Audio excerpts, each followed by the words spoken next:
So ano ang katotohanan doon? Para ata hindi mapahamak tayo. Ha? Para hindi mapahamak. So ang sabi mo kanina, pag-ibig. Ikaw, Renz, ano ang katotohanan? Ano, yung sinong mang sumasapantalaya sa sumasampalataya Mhm. sa kanya ay maliligtas. Okay. Ikaw, Ante. Ano ang katotohanan sa John 3:16? Ayun nga, yung magkakatang magsimba, mag-alagad sa kanya. Para yung buhay nga walang hanggan, mahatag dito sa nag-alagad sa kanya. Ning, basahin mo ulit, Ning, ang John 3:16 Tagalog. Sapagkat kaya na lamang ang pag-ibig ng Diyos sa sanlibutan na ibinigay niya sa kanyang tanging anak upang ang sinuman sa kanyang sumampalataya ay huwag mapahamak kundi magkaroon ng buhay na walang hanggan. So, ano daw ang katotohanan? Linaw kayo na, ano, Ang katotohanan ay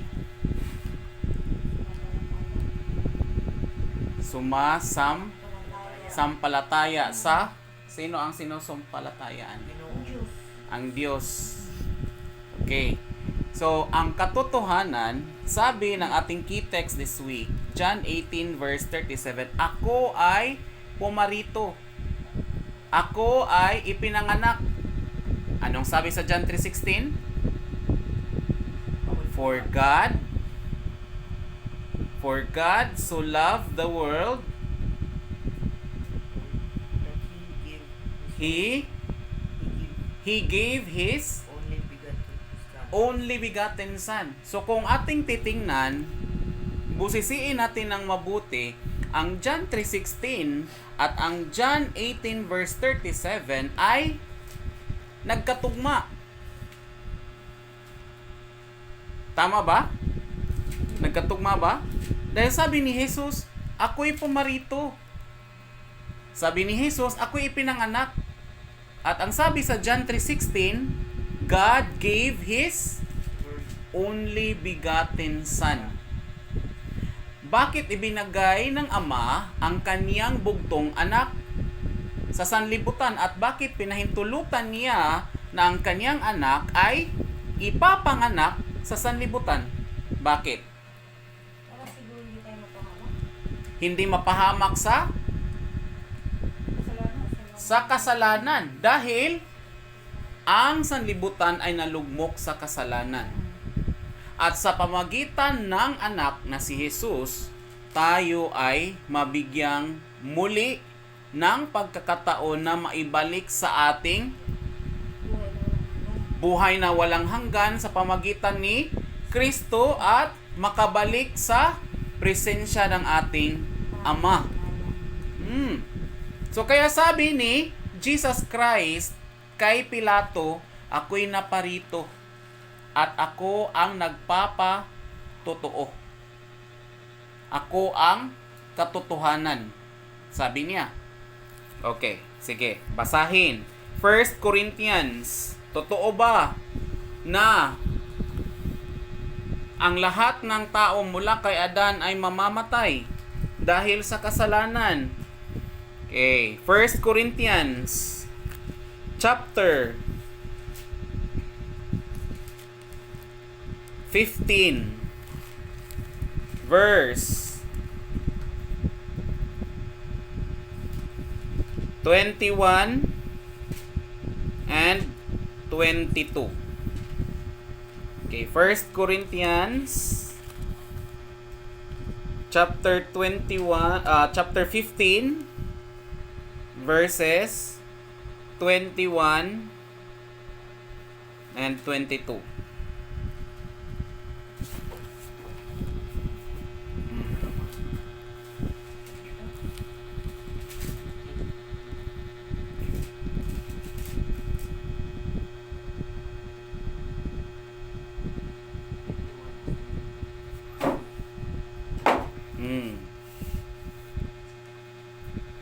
Sige.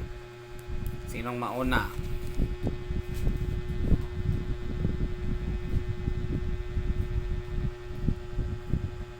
So tayo ay nag-aaral in line with our lesson this week. Kung ano ang ibig sabihin ng sinasabi ni Kristo na siya ang katotohanan. Sige. Nandyan na? Nahanap na ba? 1 Corinthians, anong chapter ulit? Chapter 15, Chapter 15, anong verses? verse 21 and 22. Sige, 21 and 22. Sige, basahin. For since by man came death, Mhm. by man came also the resurrection for the dead. Mhm. 22. For us in Adam all die, even so in Christ. Christ shall all be made alive. Alive. Okay. Tagalog ning. Sapagkat yaman sa pamamagitan ng isang tao, dumating ang kamatayan, sa Mhm. pamamagitan din ng isang tao, dumating ang pagkabuhay na muli ng mga patay. Mm. Sapagkat kung paano kay Adan ang lahat ay namamatay, Mm. gayon din kay Kristo ang lahat ay bubuhayin. Oh. So, ano ang connection natin dito? So, ano ang connection? Kay Adan namamatay. Sa pamagitan kay Adan, Mamamatay. ang lahat ng tao sa sanlibutan ay nakatanggap ng parusang Kamatayan. kamatayan. Samantalang kay Kristo bubuhayin niya.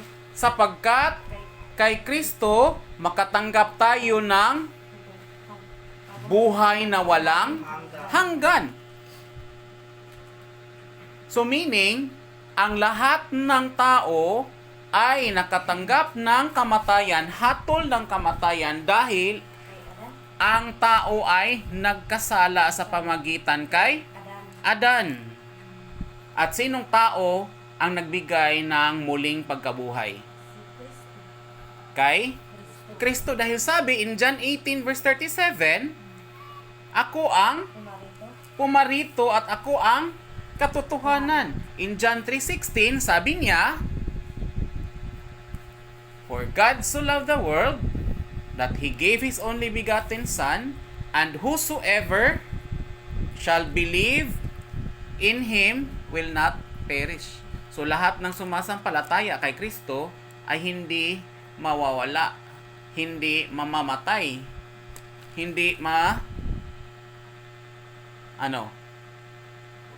maparusahan ng kamatayan, kundi makatanggap ng Buhay na walang hanggan. buhay. So, sino ang tatanggapin natin upang makatanggap tayo ng buhay na walang hanggan? Si Kristo. Si Kristo lang. Okay? So, ano ang kahihinatnan sa tao na nalugmok sa kasalanan?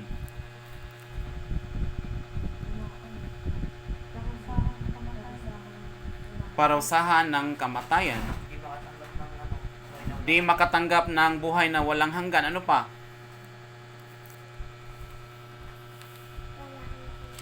Pasok na!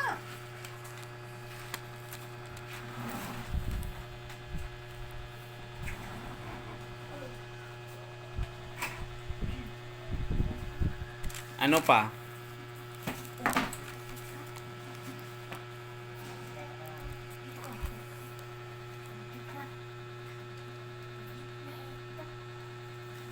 So, kung tatanggapin natin si Kristo at tayo ay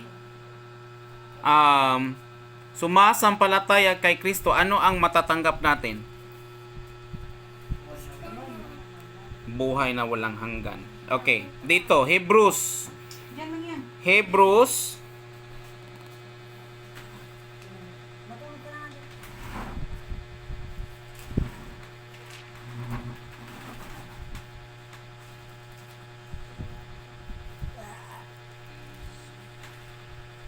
Okay, Hebrews chapter 12 verses Oh. verses 12 and chapter 12 verses 28 and 29.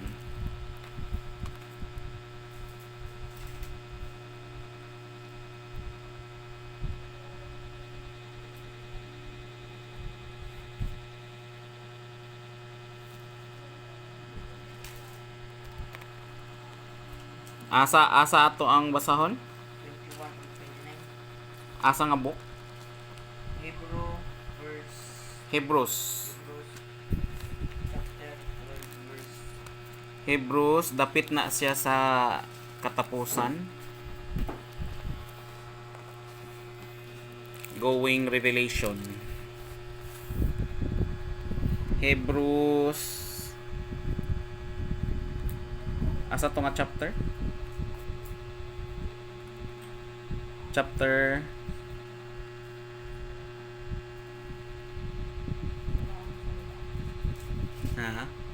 Hebrews. Ito pa sa pinakaulhi padung sa Revelation.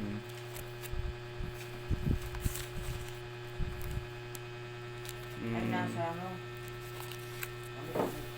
Mm.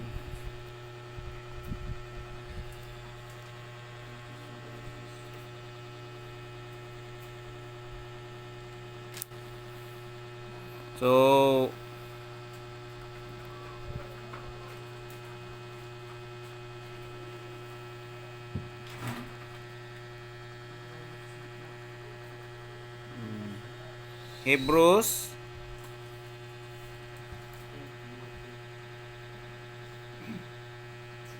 Hebrews chapter asa ka to?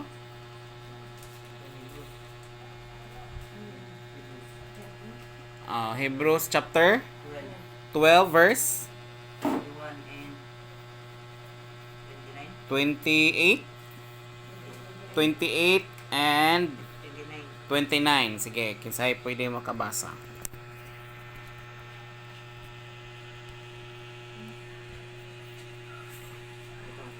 Sige. Hebrews verse Chapter 13 verse chapter 12. 12 verse 28 and 29. Mm.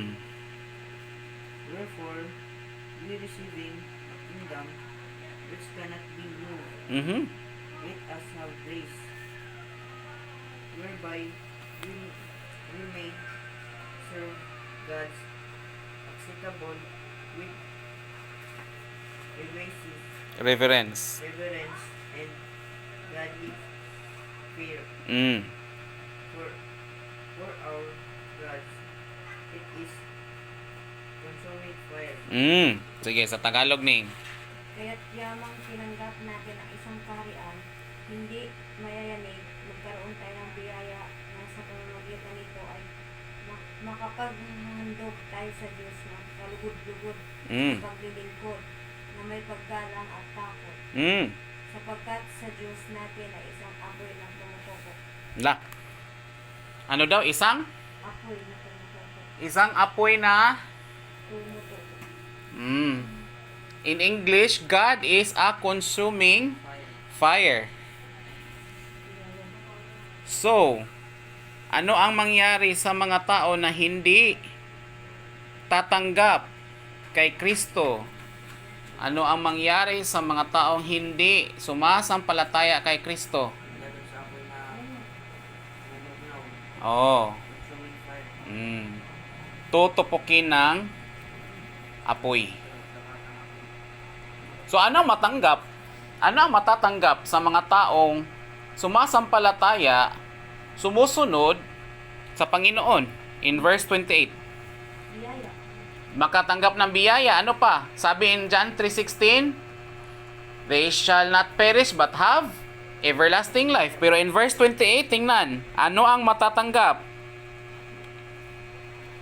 Tayo ay tumatanggap ng Biyayang Isang kaharian na hindi mayayanig. kahariang hindi mayayanig.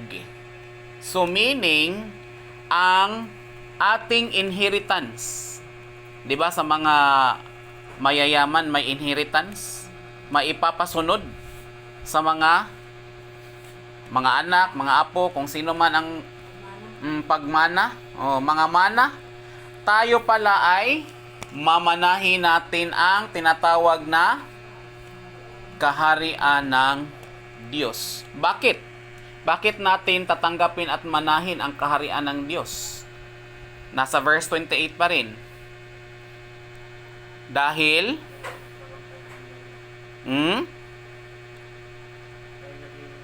naglilingkod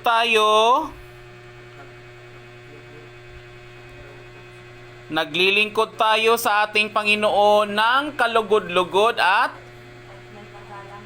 paggalang sa Diyos. So meaning, ang katotohanan na sinasabi ni Kristo kay Pilato ay ang katotohanan na tayong lahat ay maglingkod sa ating Panginoon ng buong kalugod-lugod at may paggalang. Okay. So ano ang ibig sabihin nito? Ang tinatawag na God is a consuming fire. Ano ang ibig sabihin yan? Ano ang ibig sabihin na may takot at paggalang sa Diyos? Paglilingkod sa Kanya. Ano ang ayaw ng Diyos? Hindi sumunod sa Kanya o Hindi na sumapalataya. hindi sumasampalataya o hindi naglilingkod sa Kanya o hindi gumalang, ano pa? Hindi sumunod. Hindi sumunod. Kapag hindi sumunod, Sabi sa pumupupo. kapag hindi sumunod,